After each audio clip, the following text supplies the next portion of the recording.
Bienvenue, chers spectateurs, sur Génération Consciente Africaine. Ici, nous allons au-delà des titres pour vous offrir une perspective éclairante sur l'actualité politique africaine. Aujourd'hui, nous plongeons au cœur des dynamiques qui façonnent notre continent. Restez avec nous jusqu'à la fin, engagez-vous dans la conversation dans les commentaires, et ensemble, construisons une génération consciente, informée et prête à façonner un avenir meilleur pour l'Afrique. Eh bien les amis, nous allons faire un petit tour du côté de l'Afrique de l'Ouest pour vous présenter cette nouvelle qui vient encore une fois de plus de frapper le sol ouest africain. Les chefs d'État prennent encore une nouvelle décision, selon un article consulté sur l'Éclos. Les trois pays expulsés de la CEDEAO, le Burkina Faso, le Mali et le Niger, ont pris des mesures concrètes pour affirmer leur souveraineté et leur indépendance. La mise en service de l'oléoduc du Niger est un signe de l'autonomie économique du pays. La reprise de Kidal par les Fama constitue une victoire militaire majeure dans la lutte contre le groupe terroriste. Et construire une usine de traitement de l'or au Burkina Faso est une décision stratégique pour contrôler l'utilisation de cette ressource naturelle. Ces actions démontrent la détermination des chefs d'État militaires des trois pays à sortir de l'impasse dans laquelle les a enfermés la CEDEAO.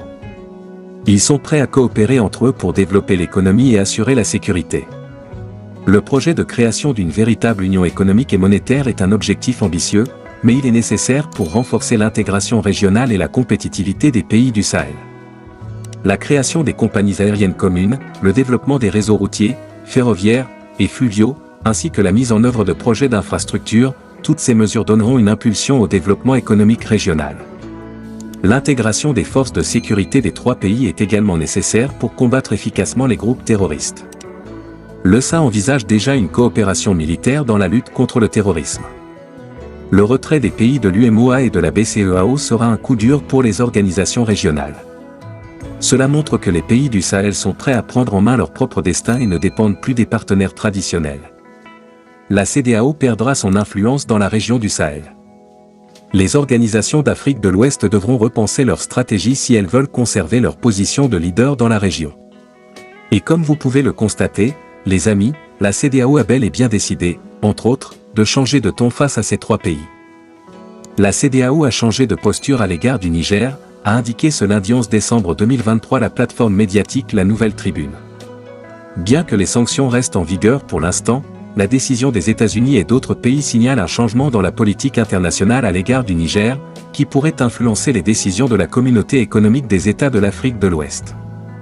La position autrefois inflexible de la CEDEAO semble évoluer face à l'évolution des relations internationales et aux pressions régionales et mondiales.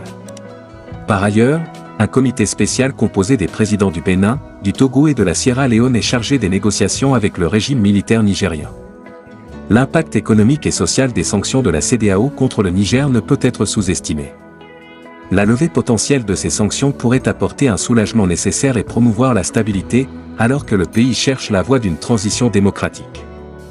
Souvenez-vous que ce pays s'est associé au Mali et au Niger pour former l'Alliance des États du Sahel, afin de contenir militairement sa population et d'alléger son fardeau économique. Le partenariat a également permis l'arrivée de certains produits alimentaires essentiels dans le pays, mais les mouvements restent insuffisants. La CEDEAO a perdu son âme et tient des relations dénuées de sens et incohérentes. Quand nous donnons soif à la nation entière, quand nous confisquons les fonds gouvernementaux et menaçons de guerre, nous ne disons pas que nous voulons leur donner de l'argent ou négocier quoi que ce soit. Les peuples du Niger, du Mali et du Burkina Faso ont finalement tourné le dos à l'intégration économique régionale et, au lieu de cela, agissent dans l'intérêt des peuples africains. Ils se sont mis au service de la France. La CEDEAO a décidé de faire la guerre aux États souverains d'Afrique et a disparu.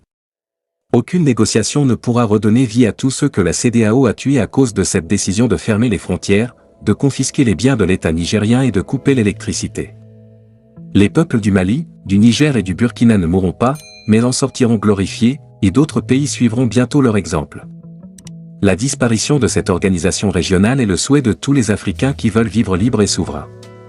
Eh bien les amis, c'est donc sur ce petit pas d'information que nous allons nous séparer.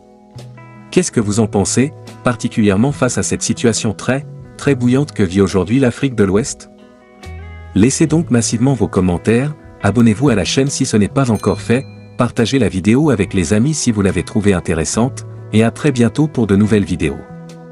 Bye bye.